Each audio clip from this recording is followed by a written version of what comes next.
Присяйте, я продолжаю проповедь, которую мы начали в четверг. Мы проповедуем сегодня на какой теме, кто знает? Будь даятелем. Но прежде я бы хотел делать пару объявлений. На этой неделе у нас будет очень насыщенная программа. Вы знаете, церковь, на базе церкви Победы организуется конференция Гектора Геменеса. Гектор Геменес приедет сюда в среду, 16 числа, и будет до пятницы, 19 числа. В среду, 18:30. В среду, 18:30, вас приглашают. Это в дом, это Октябрьский дворец. Большой зал, Октябрьский дворец, 18:30 в среду. Четверг, 10 утра, если вы свободны утром, 10 утра, 2 часа дня, то есть 13 часов дня, и 18:30 также четверг. Конечно, в четверг у нас здесь служение. Но если у вас утром и днем время, пожалуйста, заходите. Гектор Геменес, у него такая же церковь, как наша, но только у него не такая маленькая, как наша. У него 250 членов церкви. 250 тысяч членов, извините. 250 тысяч.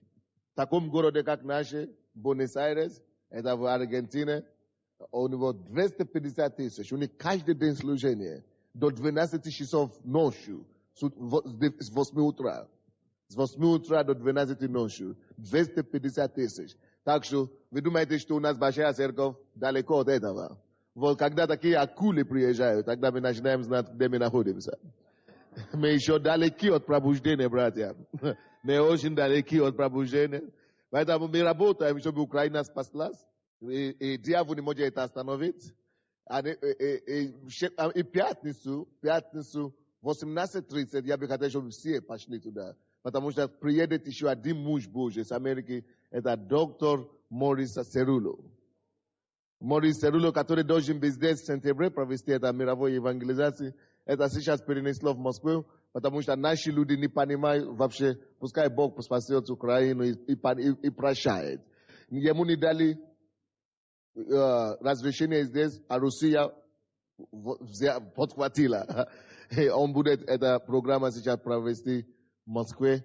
Это программа, на которой рассчитано $10 миллионов. Это было бы на Украине, это было бы здесь в Киеве, республиканский стадион, но отказали. Это будет в Москве сейчас. Но ничего, но он будет здесь в пятницу, вот эту пятницу. Это человек, который уже служит Богу в протяжении 55 лет, как евангелист. Он проповедовал больше 5 миллионов человек. Больше 5 миллионов. На каждое служение у него по всему миру, у него от 20 тысяч до 500 тысяч человек. Это гигант веры. Это могущественный муж Божий. И пятницу, 18:30, он будет выступать в Октябрьском. Оттуда мы пойдем на ночную молитву. Будет потрясающая неделя. Поэтому, братья и сестры, передайте своим близким. И у кого есть время, утром, пятницу 10, 14 и 18:30. И будет хорошее время. Также четверг 10, 14 часов и 18:30. А также среду 18:30. Аллилуйя. Поэтому подготовьте себя и сообщите братьям и сестрам, что Евангелие проповедуется на Украине, и что люди делают, люди спасаются. Аминь. Я поговорю про зубы. Бог опять мне говорит про зубы сейчас. Вроде бы Бог уже исцеление, которые, но более конкретно Бог мне говорит, что Бог исцеляет зубы, которые, как вам сказать, сейчас. Короче, это с правой стороны у вас нижние зубы, какие-то дырки там, нижние, верхние. Короче, плохое положение с правой стороны рта. Пожалуйста, положите руку, Бог пусть опускает свою исцелительную силу. Господь, я постановляю, чтобы эти зубы были исцелены. И если нужны пломбы, Господь, поставь пломбы прямо сейчас во имя Иисуса. Я постановляю это. Будьте исцелены и здоровы. Аминь. Аминь. Слава Господу. Мы проповедуем сегодня на теме «Будь даятелем». Братья и сестры, это воля Божья, чтобы мы не были скупыми, на чтобы мы были даятелями. Вы знаете, Бог есть Бог даятеля, Бог дает. Бог не есть купой Бог, Он не жадный Бог, и потому что мы рождены от Него. Бог говорит нам, что блаженные, то есть больше благословения, больше счастья, больше радости и больше наполнения, когда ты даешь. И знаете, я хочу вам сказать, я буду быстро сегодня, потому что у нас нет времени. Я хочу вам сказать, что человек, который удерживаешь, человек скупой или жадный, он теряет больше, чем он приобретает. Человек, который не умеет давать, он думает, что он сохраняет свои вещи. Поэтому он не дает. Но на самом деле, факт, в духовном мире, заключается в том, что он больше теряет, нежели приобретает. Now, слушайте внимательно. Даятель никогда не проигрывает. Даятель никогда не проигрывает. Даятель, человек, который дает, он никогда не становится пустой. Потому что Библия говорит, что кто поливает, тому и будет поливать. Кто поливает воду, ему тоже будет дано воду. Аминь. Тот, кто сеет, он тоже он пожнет. Это Божий закон. Это принцип Бога. Библия говорит, давайте, и дано будет вам. Ты не можешь убегать от этого. Библия говорит, благотворяющая душа, благотворительная душа, она обогащается. Поэтому поймите один факт, что единственный способ, как ты можешь расти, это давать. Единственный способ, как ты можешь расширяться и увеличиваться, это тогда, когда ты умеешь, или когда ты будешь научить себя выдавать то, что у тебя есть. Оборот должен быть. Оборот должен быть. Давайте, и дано будет вам. Евангелие от Луки, 6 глава, 38 стих. Давайте откроем быстренько Евангелие от Луки, 6 глава, 38 стих. Это то, откуда мы начали. Библия говорит нам, давайте, и даться вам мерою добрую, утрясенную, наглетенную и переполненную, отсыплют вам лоно ваше, ибо какую мерою мерите, такую же отмерится и вам. Братья и сестры, Божий принцип говорит, что давайте. Если ты даешь, ты не теряешь, потому что рано или поздно, это может быть не сегодня, это может быть не завтра, это может быть не через час или через 2 часа. Но если ты даешь, Библия говорит, даться тебе, даться вам. Если не дастся сегодня, дастся завтра. Если не завтра, то послезавтра ты обязательно получишь. Библия говорит, тот, кто дает займы бедному, он дает займы Богу. Бог не останет должников никому. Ты не можешь дать Богу и останься бедным. Нет, ты можешь дать Богу твое маленькое. Когда ты даешь Богу твое маленькое, то, что у тебя есть, Бог дает тебе большое, что у него есть. Потому что у него есть что-то. У него есть что давать. Аллилуйя. И я вам скажу, то, что у него есть, оно несравненно больше, чем то, что у тебя есть. Вообще несравненно. У него намного больше, чем то, что у тебя есть. И когда ты даешь ему, он верен в то, что он тебя воздаст обратно. Конечно, ты говоришь, но я не знаю, каким образом Бог мне даст. Может быть, он пошлет деньги с неба. Нет, я хочу тебе сказать, Бог, он не фальшивомонетчик. Он не посылает купоны и гривны и доллары, чтобы они дождем проливали с неба. Нет, он не фальшивает, он не делает фальшивые деньги. Он будет использовать человека. Он будет использовать кого-то. Он будет использовать твой труд, твое производство, и твои близкие, твои родные, твои знакомые, твои незнакомые, чтобы благословить тебе. Но один факт остается, что ты не останешься, а он тебе в долгу не останется. Библия говорит, опусти твою воду, опусти твой хлеб по водам, и через несколько дней вернется к тебе. Библия говорит нам, что человек, который смотрит на ветер, не сеет. И человек, который смотрит на погоду, он не жнет. Поэтому не смотри, не думай, откуда это у меня будет, как это будет, кто мне даст обратно. Бог, он знает пути птицы. Он знает, что птицы летают. Ты не знаешь пути птицы, ты не знаешь, как они летают там, что у них есть пути, но Бог это знает. И таким же образом, Он знает то, что ты не знаешь, откуда придет тебе деньги или то, что ты дал, Он знает, откуда это придет. Он знает, каким образом даст тебе обратно. Аллилуйя. Давайте откроем притчи. 11 глава. Притчи.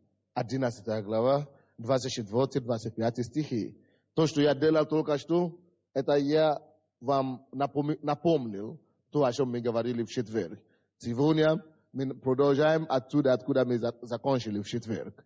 Аминь. 11 глава притчи, 24 стиха. Вернее, давайте сначала прочтем 17 стих.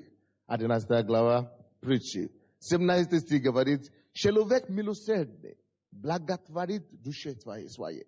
Братья и сестры, человек милосердный, он благотворит. Ты думаешь, что потому что ты даешь кому-то, ты думаешь, что ты благотворишь или ты благословляешь именно тому, кому ты даешь. Но на самом деле, Бог это видит по-другому. Бог говорит, когда ты даешь кому-то, ты на самом деле благотворяешь именно твоей душе. А как это так? Библия не говорит, ты благословляешь твои карманы. Ты вынимаешь твои карманы и даешь кого-то.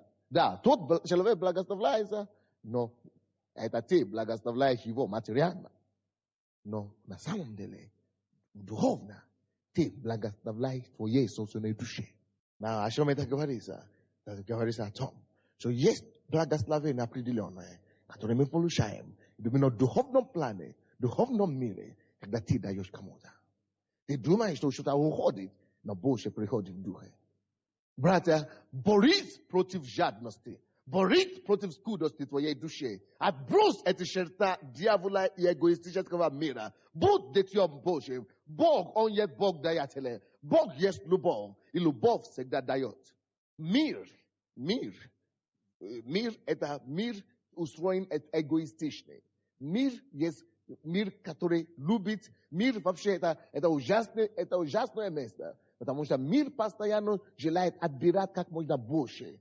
И чем опускать людей. Мир устроен эгоистично. Но, братья и сестры, поэтому Бог нас спас от мира сего, чтобы мы могли настроить себя по Слову Божьему, чтобы мы могли быть похожи не на мир, потому что мы знаем, кто руководит миром, потому что мы знаем, кто властвует в мире, это дьявол. Если человек ориентирует себя по миру, он может быть похожим на дьявола. Но мы не ориентируем себя по миру, мы ориентируем себя по Богу. Мы хотим быть похожи на Него, потому что мы рождены от Него. Вы знаете, мир, он ищет всякие возможности, чтобы отбирать как можно больше от тебя. Если человек держит $1, допустим, он думает, сколько я могу брать от $1? Сколько минимум я могу брать? Но ты должен быть другой, ты должен говорить, у меня только $1. Кому я могу благословить $1? Сколько могу сделать людям? Кому я могу принести пользу через это маленькое, которое у меня есть? Библия говорит, что Бог, Он всегда ищет возможности, чтобы давать людям благословение, пользу. Мы должны быть таким образом. Мы должны быть такие же люди. Когда мы в коллективе, мы не ищем. Жена не ищет, как я могу больше получить от мужа. Пускай он только мне уделяет внимание. Нет, мы говорим, чем я могу быть благословенным для него. Когда я буду выдавать из себя ему, тогда он тоже будет делать то же самое, что она тоже будет говорить, или он тоже будет говорить, что я могу, не то, что она может не дать, а что я могу дать ей, тогда мир будет счастливый. Но там, где кто-то думает, как я могу отбирать Божье, знаете, там конфликты, там разногласия, там несогласия, там какие-то противостояния, потому что они живут не по Божьему принципу. Но на самом деле, ты другой человек. Ты возрожденный дитё Божие. И речь не идет, когда мы говорим о том, чтобы давать быть даятелем, речь не идет только о деньгах. В твоей семье постарайся быть даятелем. Быть даятелем в отношении к твоему мужу, будь даятелем в отношении к твоей жене, просто будь даятелем. Пускай твое мышление изменится в отношении того, что он может мне дать, что я могу брать от него. чтобы ждать от него постоянно. Пускай твоя менталитет изменится в другую сторону. Чем я могу благословлять Божию? Чем я могу благословлять жены? Что я могу дать? Пускай это будет твоя реакция. Тогда твой дом станет лучше. Твоя семья станет лучше. В отношении к твоим детям тоже. Не будь эксплуататором. Не просто ждать, что они могут тебе делать. Ты думай, что я могу делать ему лучше. Как я могу дать ему больше любви. Как я могу дать ему больше теплоты. Как я могу дать ему больше нежности. Как я могу дать ему больше добра. Братья и сестры, человек, я вам скажу, и отметьте себе это. Человек, который выдает добра, если человек умеет дать добро людям, это человек, у него добро не закончится. Потому что оно постоянно возвращается, вернется к нему. Потому что говорит, что так, иди сюда, братья, иди сюда. Дай, не положи. Библия говорит, давайте, и дано будет вам. Допустим, это добро. Да? У меня есть добро. Я сею добро кому-то. Ты думаешь, что оно ушло? Но Библия говорит, давайте, и что будет? Дано будет. Может быть, он не даст обратно. Может быть, он, допустим, ты не такой, допустим, он не благодарный человек, он взял добро и ушел. Но потому, что я дал кому-то, я посеял добро. Я продолжаю сеять добро. Я продолжаю сеять. Другой человек протянет мне руку, и я получаю добро. Аминь. Что я говорю этим? Человек, который постоянно сеет, он не беднеет. Человек, который сеет добро, у него добро не закончится. Если он не прекратится, он будет обогащаться добро. Вот почему мы не побеждаем зло злым. Вот почему мы побеждаем зло именно добрым. Вот почему мы побеждаем ненависть, которая в миру есть, именно любовью. Потому что когда мы будем сеять любовь, пускай они делают гадости нам, но Бог все равно и любовью он победит зло. Аминь. Спасибо, братья. Посмотрите эту главу, 11 главу, и смотрите ниже чуть-чуть. Посмотрите 24-25. Иное сыплет щедро, и ему еще прибавляется. Парадокс. Он сыплет щедро. И Бог говорит, он не теряется. Бог говорит, что он не обнищается. Бог говорит, потому что он сеет, он сыплет щедро, что ему прибавляется. Братья и сестры, давайте изменим свой менталитет. Давайте прекратим думать о том, что если я буду много давать, то у меня ничего не будет. Нет! Тебя больше будет. Будь добрым человеком. Давайте через нас добра и размножится больше на Украине. Чуть-чуть станет больше. Давайте через нас, благодаря Христу Иисусу, благодаря Слову Божьему, которое мы делаем, давайте мы будем сеять, больше добра. Библия говорит, один сеет щедро, сыплет щедро, и ему еще прибавляется. А другой, сверх меры, бережлив, и однако же беднеет. Братья и сестры, лучший способ стать бедным человеком – это ничего не давать. Если ты не работаешь, ты обязательно станешь бедным, даже если ты будешь молиться до завтра. Потому что ты не отдаешь то, что Бог тебе дал. Бог вложил в каждого человека что-то.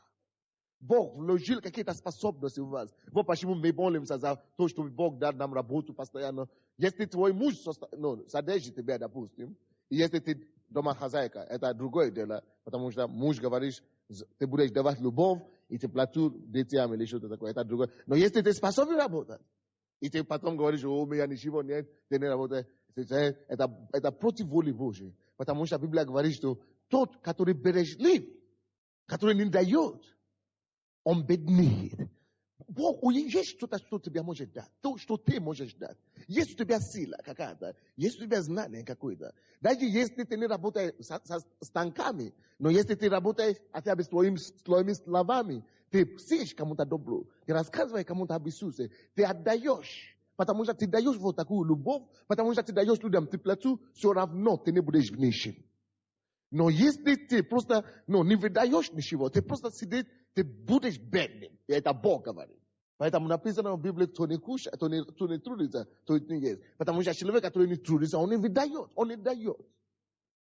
А Библия говорит, что ты наоборот должен сверхмердать. Братья и сестры, если ты служишь Богу, может быть, ты служишь Богу финансово, и, может быть, ты служишь Богу через музыку, может быть, ты служишь Богу через служение в церкви, братья и сестры, Библия говорит, кто сеплет щедро, кто сверхмер дает, он обогащает.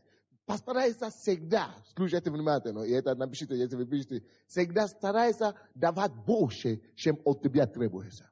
Если ты даешь финансы, допустим, служишь Богу финансы, сделай это перед Богом. Не чтобы хвастаться, потом говоришь, что я больше даю, 10 раз больше даю. Это ерунда. Но это не делаем не для человека. Но принцип, просто такой принцип.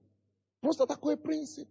Бог всегда нам дает больше, чем мы даем, просим у Него. Поэтому, братья и сестры, настрой себя так, что если я служу Господу, я всегда буду, делай это немного больше, чем от меня думают, от меня ожидают. Если ты, прославляешь Господа, делай это с большим усердием, чем люди ожидают. Если ты в молитвенной группе, люди говорят, что вы молились по одному часу в день, сделай больше, молись 2 часа. Давай больше себя, Бог наполнит тебя больше.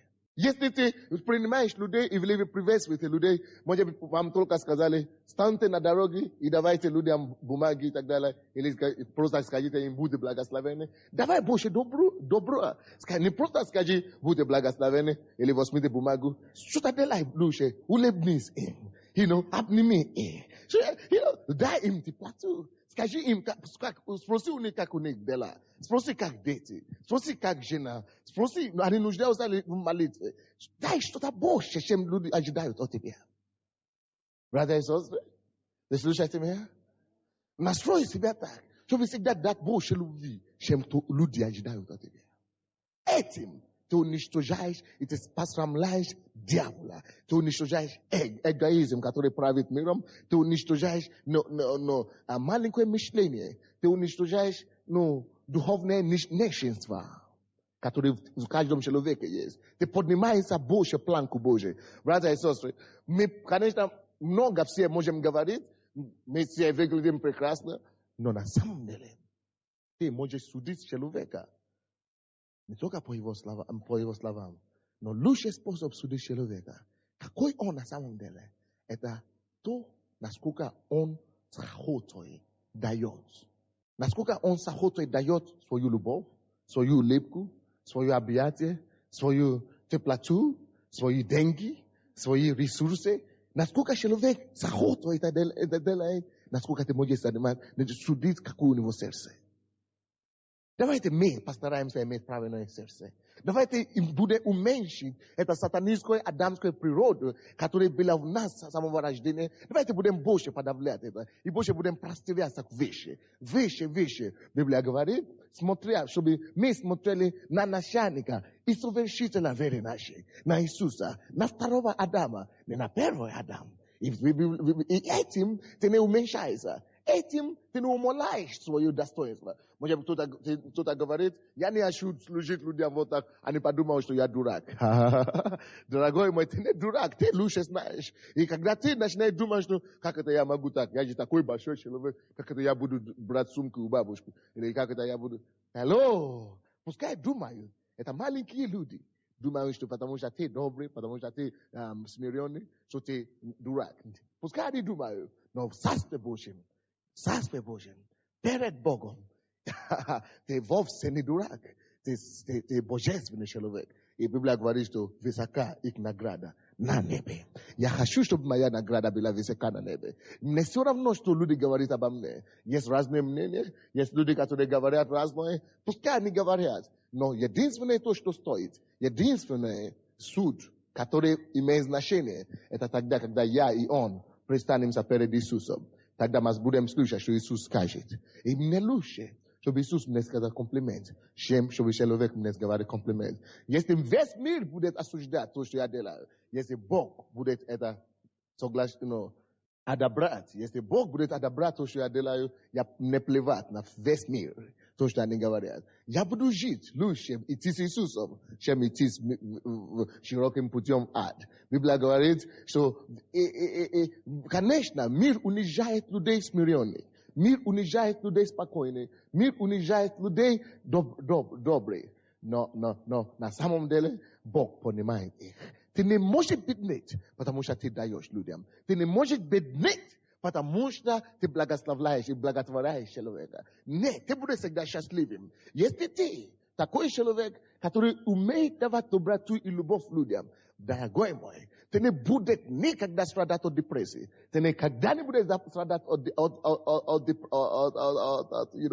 от угнетения. Ты будешь постоянно находиться в новости. Ты будешь находиться в Божьем мире постоянно, потому что тебе никогда думать о себе, тебе никогда думать о своих проблемах и неудачах. Ты слишком занят, чтобы давать людям мир, там и радость, и чтобы понять других людей, что тебе никогда быть печальным. Вы видите меня когда-нибудь, чтобы я был печальным?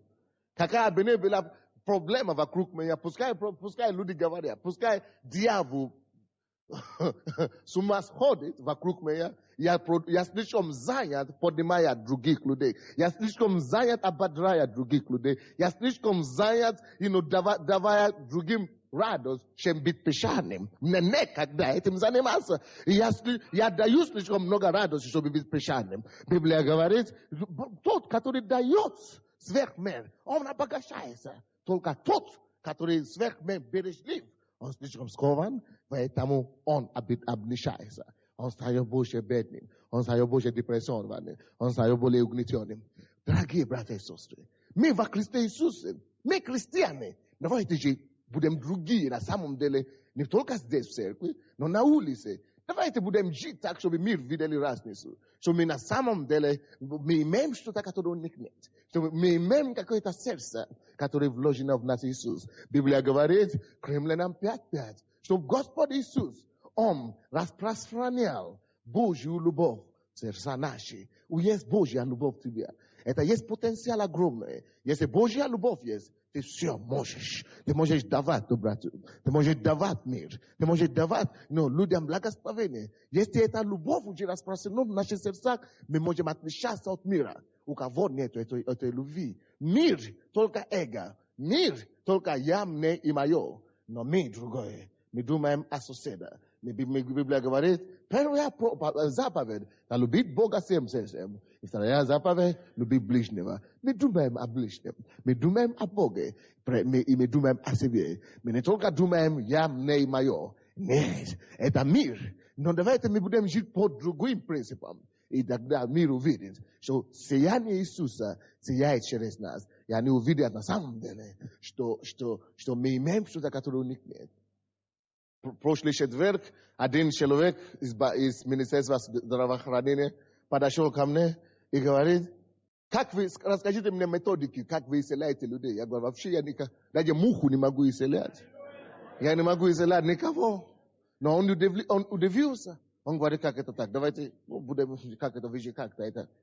Они не понимают, что есть Бог вообще. Насколько, как в 20 веке еще быть таким далеким? Я сам удивлен. Бог слишком реальный, чтобы думать или идти на курсы экстрасенсорики или гипнотизеры. Зачем? Это все, когда есть живой Бог. Он говорит, это спорный вопрос. Я говорю, что тот, кто хочет спорить, то и спорит. А кто хочет найти истину, во истина в лицо. Я смотрю на небо. Оттуда не падают звезды. Они стоят прочно. Я еще оттуда не падает луна. Еще мы никогда не слышали, что катастрофа, солнце свалилось на нас. Нет. Как-то это же держится все. Галактика, как-то это все состоится. Это не может быть случайно. Вы приходите в церковь, я говорю, посидите в церковь, и вы увидите, что Бог делает чудеса, и вы увидите, что есть факт. Не надо, чтобы я что-то делал.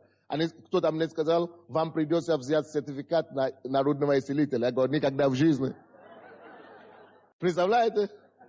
Тогда всем вам придется получить сертификат, потому что мы все, Бог всех нас использует, чтобы исцелять людей. Тогда всем тысячам, миллионам христианам полного Евангелия Украины надо получать сертификат. Они насколько далеки.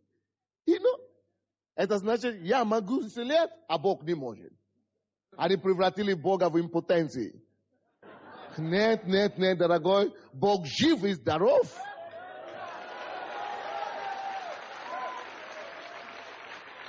Бог жив и здоров.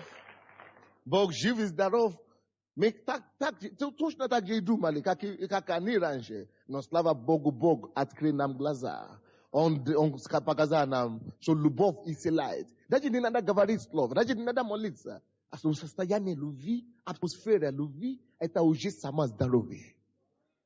Любовь не носит болезнь. Любовь не носит печаль. Даже за никого, я буду счастлив с ними. Они уже будут здоровы. Вы знаете?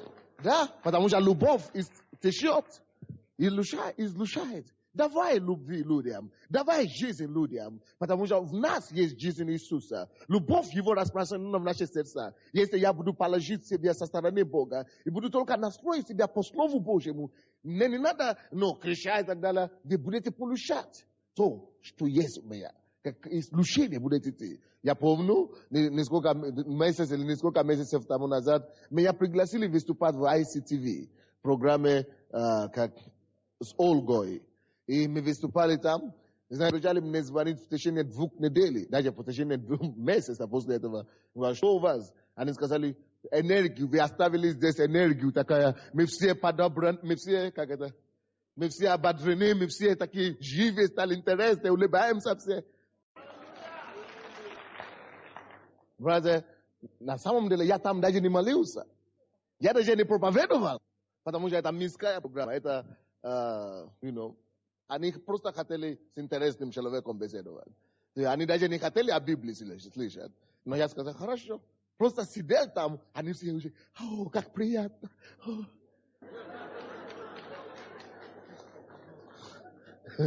Это то, что мы призваны нести в мир. Вы слышите? Это то, что Иисус привел в мир. Он привез любовь в мир. И сейчас они хотят эту программу повторять 30 июля. Да, 30 июля, 19 часов в среду. А потом повтор 31, да? Четверг утро, 11 часов. Они хотят повторить. Они говорят, такая энергия. Но дело просто в том, что во мне живет Иисус. В тебе тоже живет Иисус. Почему бы не давать это побольше людям? А? Бог есть даятель. Будь даятелем. Братья, когда я говорю о том, чтобы быть даятелем, я имею в виду, что нужно быть даятелем не только деньги. Деньги это чудесно, потому что без денег мы не можем проповедовать Евангелие. Я вам скажу, каждый месяц мы сейчас платим больше, около $70,000 на аренду. Около $70,000 каждый месяц на аренду. Это насколько нас берет, если, поэтому деньги нужны. Дай деньги, это хорошо, это люди спасаются. Но не только деньги я говорю. Когда я говорю о том, что будь даятелем, прежде всего, я имею в виду, что будь даятелем жизни. Давай жизнь людям. Пускай люди вокруг тебя получают жизнь. Вы знаете, я осмеливаюсь сказать, что ты не можешь быть возле меня и быть мертвым человеком. Ты не можешь быть. Потому что я постоянно буду тебя ободрять. Я постоянно буду говорить слово жизни тебе. Я постоянно буду тебя поднимать. Ты не можешь быть возле Иисуса и быть мертвым. Ты не можешь быть возле Бога и быть мертвым. Нет. Ты должен быть жизненным человеком. И братья и сестры, мы имеем Бога в нас. Мы имеем жизнь Зоя в нас. Пускай ты тоже будешь так настроен. Люди, которые вокруг тебя, они не должны быть мертвыми. Они не должны быть мертвыми душевно. Они не должны быть мертвыми духовно. Они не должны быть мертвыми морально. Потому что мы имеем жизнь Божью в себе. Подними кого-то твоими ласковыми словами. Подними кого-то словом Божьим, который живет в тебе. Освободи измученных вокруг тебя. Потому что написано, и вы познаете истину. Истина сделает вас свободными. Мы свободны уже. Мы носим истины. Не ходи этими молчаливыми ртами, или как это, закрытыми ртами, открой твои уста, говори какую-то любовные слова кому-то, говори, слова ободрения кого-то, улыбнись наконец-то кому-то, ободри кого-то. Вы знаете, я вам что-то скажу?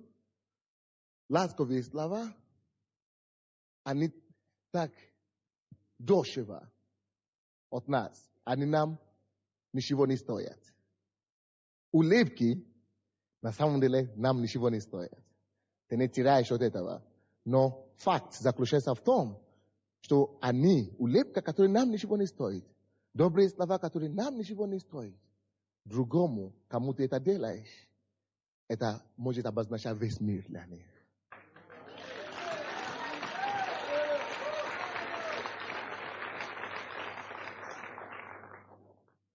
Это может обозначать весь мир для них. Это насколько ценно для них, когда это бесплатно для нас.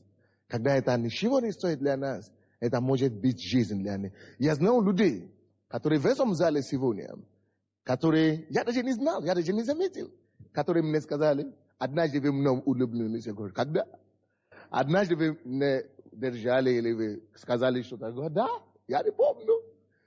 И было случай, когда я просто говорю, человек хотел покончить жизнь самоубийством. Я даже не знал. Просто видел человек, говорит, привет, как дела? Иисус тебя, Господь может все. Господь тебя будет лучше. Или что-то такое. Просто сказал, будет лучше. Господь поднимет тебя.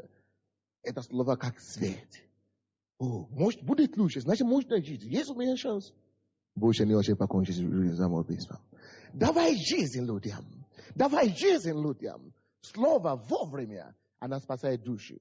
Слово сказано, это притча написано. Слово сказанное вовремя спасет душу.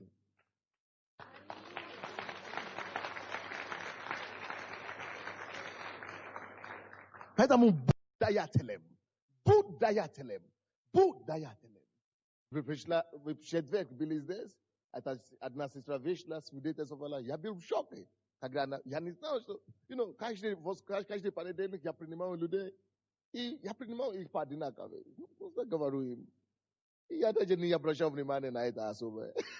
Но она пришла в четверг сюда. И говорила, они были на разводе, на грани развода с мужем. И у них была очень сложная ситуация. Я просто общался с ней. Я просто говорил, Оказывается, что это поднялась ее так сильно, что она даже вышла сюда на сцену, чтобы свидетельствовать. Ты помните? Кто помнит в четверг? Я сам был удивлен. И нормальная вещь, что я делал обычно. Но представляете себе, насколько это людям не хватает в миру. Но представляете себе, насколько это людям не хватает. И ты можешь получить силу через Слово Божие. Ты можешь получить силу через проповеди. Ты можешь получить силу через прославление, и чтобы давать потом другим. Давая, ты не беднее. Ты разбогашаешь. Давая людям, ты не беднеешь. Давая людям, ты не беднеешь. Написано, иной сыплет щедро, и ему еще прибавляется. А другой сверх меры бережлив, и однако же беднее. Благотворительная душа будет насыщена.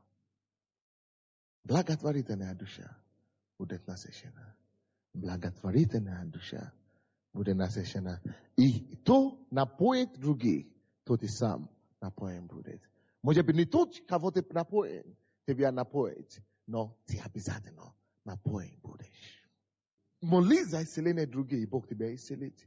Давай исцеление людям, ты получишь исцеление.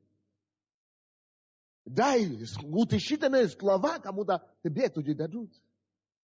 Делай комплименты кому-то о чем, как они одеты, что ты красивый выглядишь сегодня. У тебя идет это платье, у тебя идет это костюм. Говори что-то хорошее людям.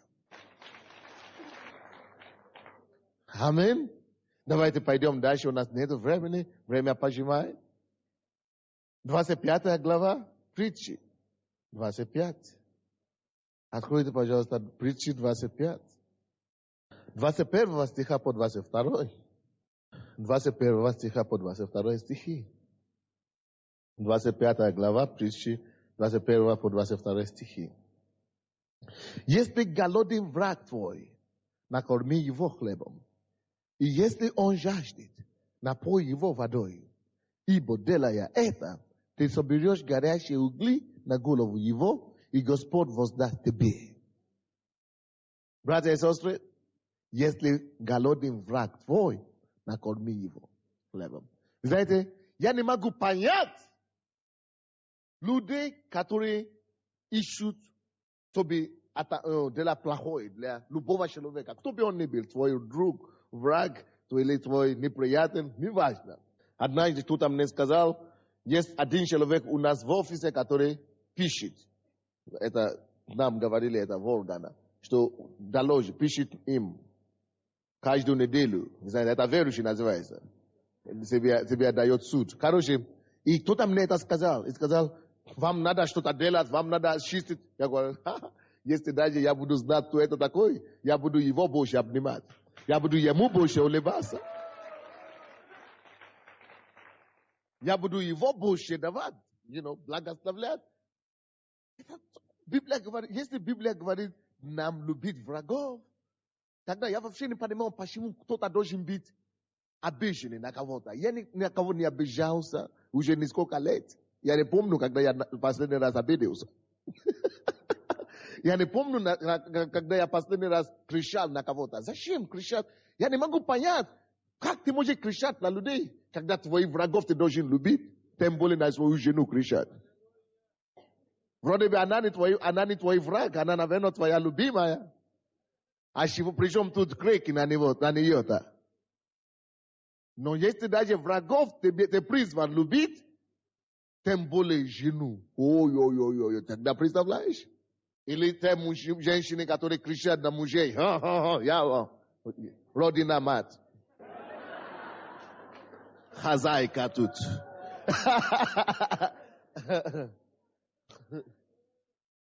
Тогда, что вы тогда сделаете с вашими врагами тогда? Вы, наверное, просто их разорвете из кусочка. Библия говорит, если Бог говорит, что своих врагов любить, то ты представляешь тогда, какое у тебя должно быть отношение тогда к мужу или к жене, или вообще к соседам? Hello. Как Иисус. Если мы будем похожи на Иисуса, мир станет лучше. Представляешь, ты ни на кого не обижаешься? Никогда, не только в течение месяца, нет, вообще в течение всю жизнь. У тебя никогда не будет конфликта ни в семье, ни с соседами, ни на работе. Хорошую жизнь. Алло, слушайте меня. Я докажу вам, что блажение давать неужели получать. Слушайте, даже вы на своих врагов обижаете. Знаете, когда вы обижаетесь на кого-то, даже в это время, я тебе скажу, то больше страдает не тот человек, а ты сам. Почему тогда не бороться против обиды? Почему тогда не убрать это в себе? Почему тогда не уничтожить это в себе? Если я все равно больше мучаюсь. Слушай, всякий раз, когда ты ходишь в непрощение в отношении другого человека, я его не прощу, я его не могу прощать, бывшего мужа. Он так нил, так зато, он так сбил меня, сбивал, я не прощу его, я не прощу его. Глупость. Он что, страдает от этого? Нет, дорогой, это ты мучишься. Мучишь до могилы, тогда поймешь. Зачем себя душить-то? Непрощением. Или, ты просто не знаешь, что мне сделала, не знаешь. Неважно, я не хочу знать вообще. Потому что если я буду знать, я тут же и прощу.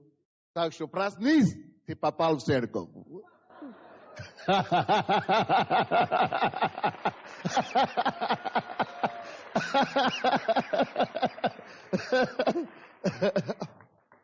Конечно, не обижайтесь, что я так говорю с вами. Иногда только так сработает. Аллилуйя!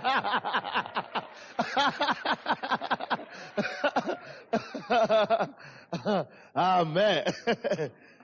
Хороший, даже своим врагам. Надо благословлять. Даже если это твой муж.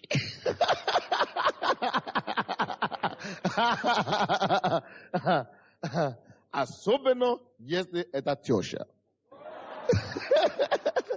Обязательно, да. Да. А? Нельзя? Кто сказал? Элизиад, да? Правильно. Элизиад. Вот, короче, написано, если голоден враг твой, напой его. Напой его хлебом. Серьезно? Напой его хлебом. Ты не станешь беднее от этого. Ты не станешь беднее. Перешагнуй эту степень. Переломай себя пару раз. И вообще-то настрой себя на то, чтобы больше тебя получило удовольствие, когда ты даешь, чем когда тебе дают. Развивай это в себе, чтобы радоваться, когда ты даешь. Даже врагам. Ты видишь, что твоему врагу плохо, он болеет, он... Подойди к нему, помолись за него. Если он скажет, я не хочу, чтобы ты молился за меня, хорошо, все равно я вас люблю. Я буду молиться дома за вас. Да, это то, что Бог требует. Просто... Вы просто не знаете цены доброты и любви. Это очень важно. Если он жаждет, напой его водой. И этим, делая это, ты собираешь горящие угли на голову его. И Господь воздаст тебе. Что это значит? Это означает, ты, делая это, опираясь в любви, ты отдаешь битву эту Господу. Это не твое сражение, это становится Божье сражение. Он ступится, и он воздаст справедливость. Кому? Что? Человек, у кого пушка правая болит, потому что вы приняли решение простить этого человека, обидчика вашего. Бог исцеляет вашу пушка правая сейчас во имя Иисуса. Именем Иисуса я повелеваю этому пушке исцелиться во имя Иисуса Христа. Вы знаете, я верю, что только что произошло, это просто, распространится по всему. Просто прими решение прости кого-то. Прими решение любить, благотворить твоему врагу, твоего врага и так далее. Я верю, что Бог просто даст тебе желание твоего сердца. Делайте это. Давайте будем просто практиковать это. И Бог поможет нам. Может быть, тебе тяжело. И скажи Богу, Господь, помоги мне. И Он тебе поможет. Евангелие от Луки, 10 глава, 8 стих. Евангелие от Луки, вернее от Матфея. Евангелие от Матфея, 10:8. Евангелие от Матфея, 10:8. Если кто знает людей, у кого связи по метро, мы хотим делать вообще рекламу нашей церкви, не только по метро, вообще по городу. Люди должны знать, чтобы прийти, правда? Мы благодарны Господу. Есть один брат, вы знаете, который брат на себе ответственность. Да просто Бог будет благословлять. И я знаю, что какие бы ни были атаки на такого человека, во время его самой большой критической нужды, Бог его поможет. Мы платим $1000 по телевизору. И этот человек говорит, я возьму каждый месяц буду платить. И платить, серьезно?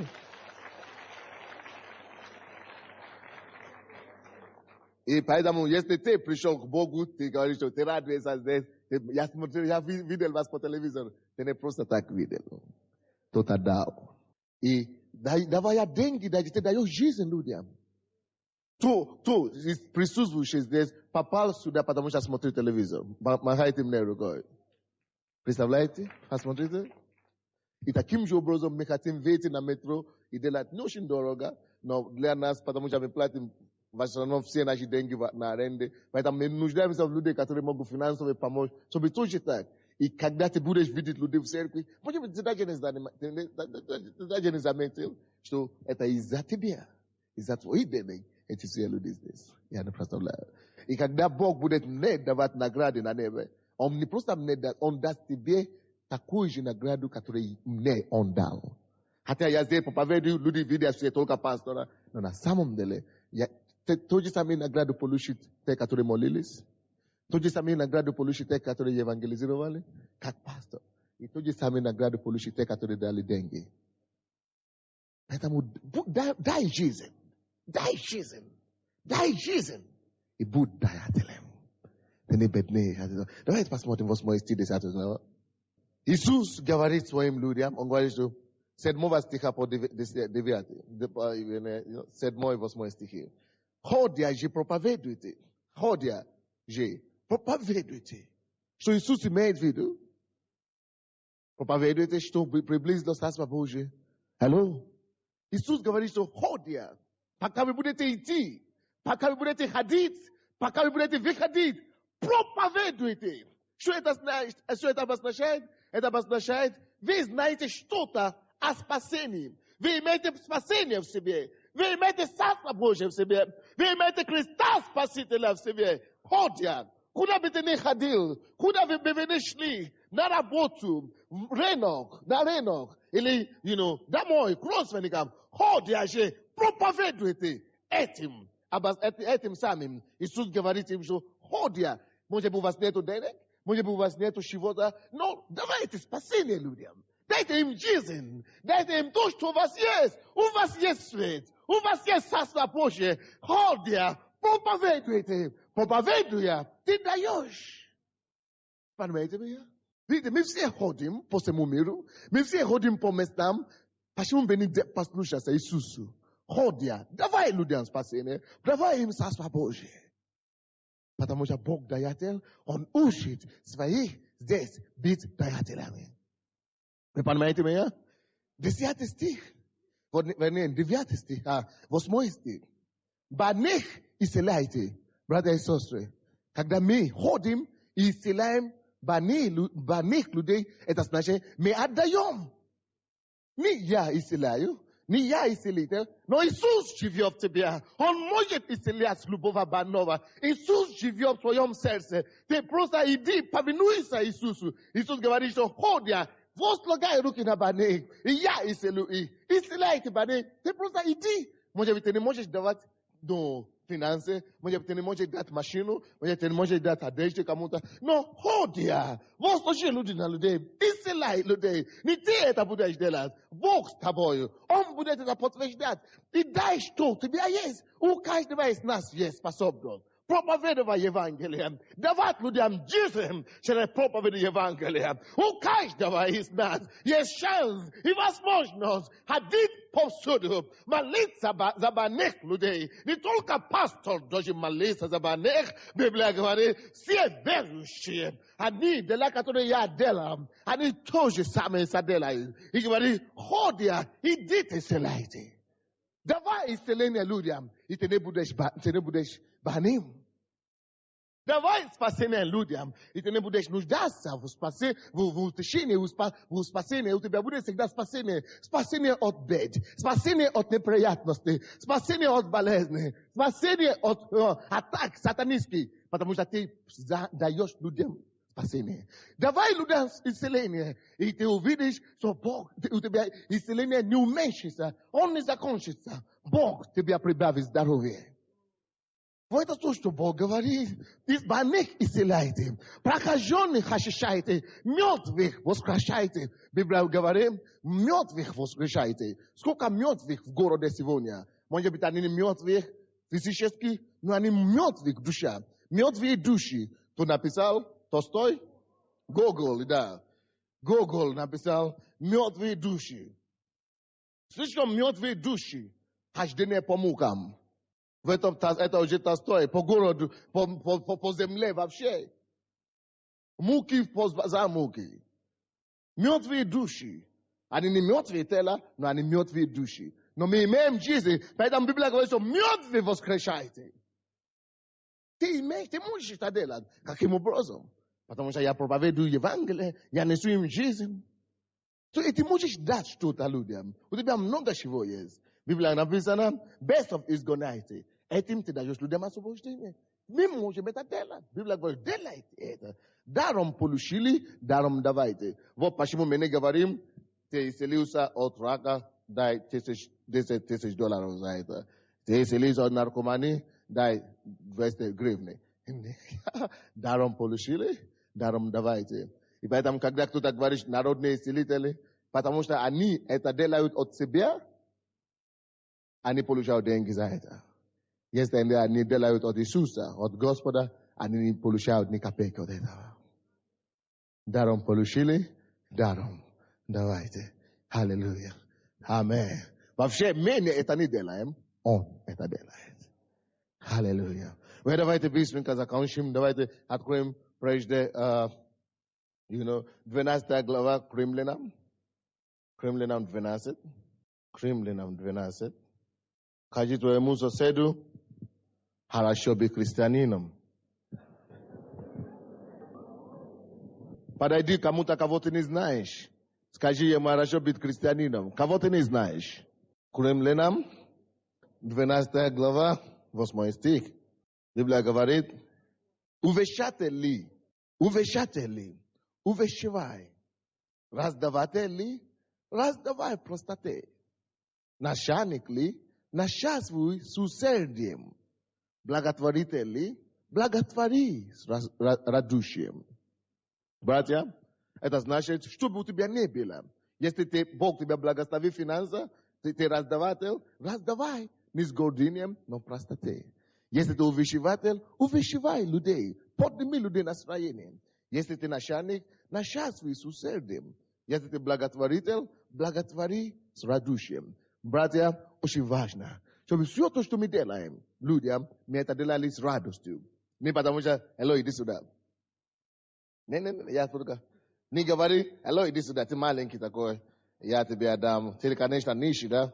Да, ну, 10 гривен тебе хватит?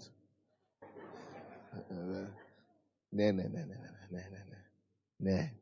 Библия говорит, мы это должны делать простоте, радушием. Потому что только добро, охотно дающий, любит Бог. Все то, что ты делаешь как ко Христу, не человеку. Аминь. Поэтому мы нуждаемся людей, которые знают людей, у кого, как можно делать рекламу в метро, в трамвае, в автобусе, вообще в сети. По-всякому мы хотим накроить этот город Евангелием Иисуса. И те, которые могут содействовать финансово, тоже подойдите. Дьявол поражен, он попал в неприятность. Он попался. Попался по-крупному. Хорошо, закончим сейчас. Последнее место Писания. От Матфея, 6 глава от Матфея. Давайте закроем двери, потому что на второе служение уже приходят, пускай стоят на улице. Мы закончим сначала. 6 глава от Матфея, 3 стих. Матфея 6, 3. Что такое? Не то. Что-то я перепутал. Это я открыл от Марка. Это здесь у меня тут. Евангелие от Матфея, 6 глава, 3 стих. Написано. У тебя же, когда творишь милостыню, пусть левая рука твоя не знает, что делает правая. Вы слышали, что это там? Чтобы, 4 стих, чтобы милостыня твоя была в тайне, и Отец твой, видящий в тайне, воздаст тебе явно. Слушайте, когда ты даешь, это не только деньги, когда ты даешь твою любовь, теплоту, улыбку людям, не делай это, только ради того, чтобы кутаться, когда он хороший человек, он добрый, видишь, как он пошел, он так и делает для себя. Тебе не надо делать ради людей.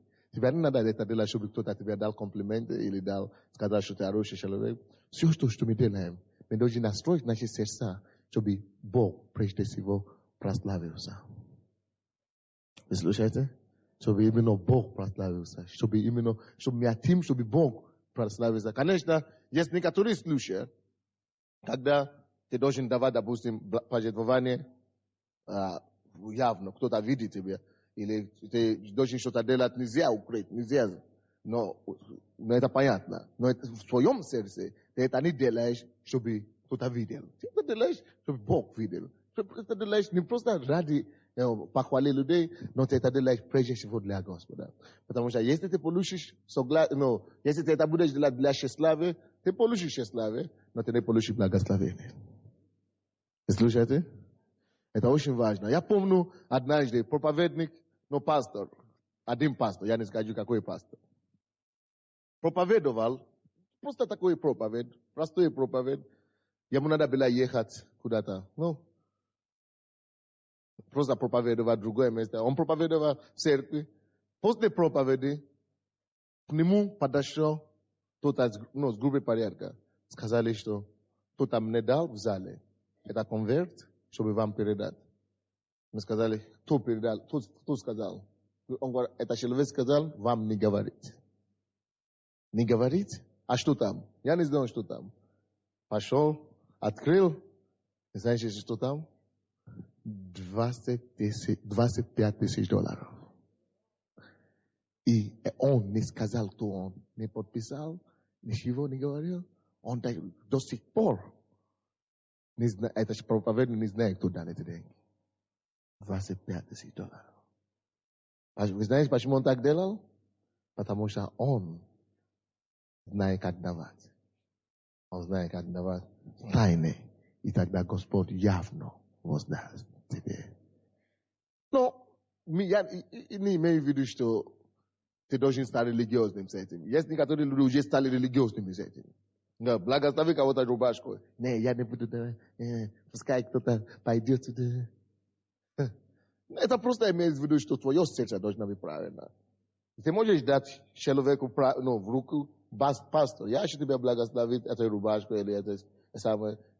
И он говорит спасибо и так далее. Но это не, самое главное в том, что ты это не сказал, я хочу тебя дать, чтобы он мог тебя заметить в церкви, что вот ты такой хороший, этому брат. Самое главное, чтобы ты в своем сердце знал, что я не хочу ради его славы или это самое, я для Господа. То я не говорю, что я должен прятаться, только что там. А имею в виду сердце должно быть правильно. Вы понимаете, что я имею в виду? Но самое главное, мы проповедуем сегодня о том, что будь даятелем. Посмотри, братья и сестры, посмотрите сюда. Посмотрите на меня. У тебя есть много чего можно давать. Будь даятелем. Ты можешь давать. Но что я могу давать? У тебя есть чудесные зубы. Ты можешь давать улыбки. Пожалуйста, начни, будь даятелем. Ты можешь быть даятелем. Счастье людям. Ты знаешь, как это делать. Ты думаешь, ты не знаешь?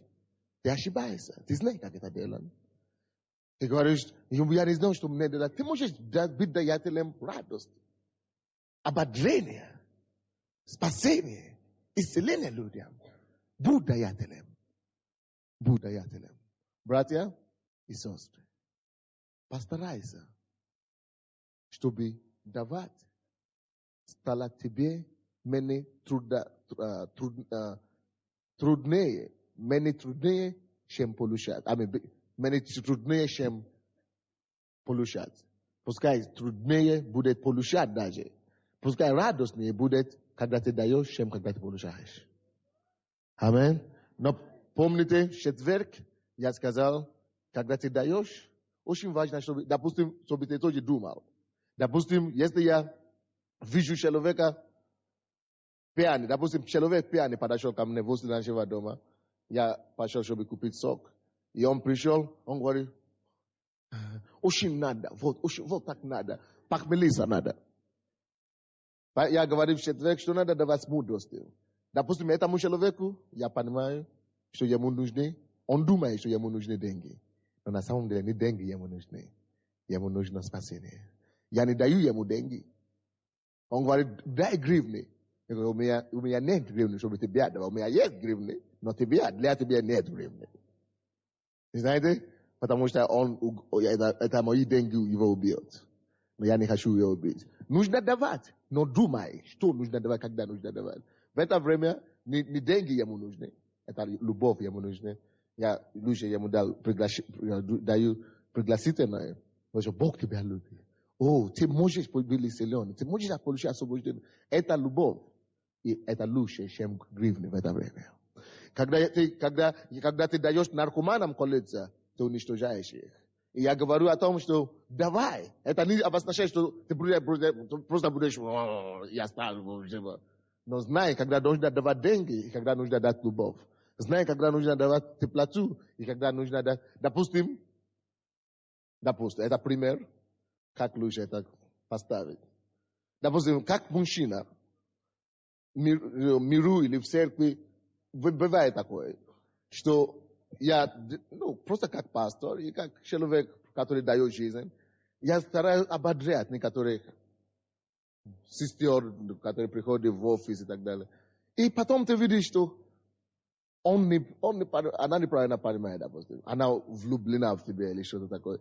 И я знал как пастор, что если я буду продолжать дать ему эту любовь или теплоту, это будет вредно для него, и для нее, и для меня. В этом случае, почему я веду, что просто будьте разумными, так?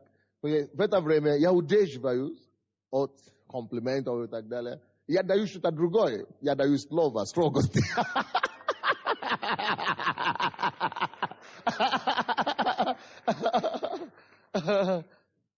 А потом такие сестры, одна из таких сестер, они потом начнут тебя обвинять, что ты наоборот влюбился в них. Потому что они не понимают. Поэтому ты должен быть мудрый. Мессия должен быть мудрый. Знаешь, что быть добрым и давать жизнь, это не просто значит, а потом попасть в грех через это. Вы понимаете, что я имею в виду? Но будь даятелем. Пускай твое сердце будет сердце даятелем. Пускай твое сердце будет всегда расположено, чтобы кому-то делать лучше, кого-то понять. И возле вас, братья и сестры, на работе, в семье, не должны быть мертвые в душах. Мертвые в душах. Не должны быть. Давайте будем воскрешать наше общество через любовь Христа. Давайте станем и будем молиться. Давайте поднимите ваши руки и будем молиться. Поднимите ваши руки и будем молиться. Включите, пожалуйста, аппаратуру. Попроси, открой твои уста, попроси Господа. Господь, дай мне быть как Христос. Дай мне быть как Христос. Дай мне любить. Дай мне давать. Научи меня давать. Научи меня быть даятелем.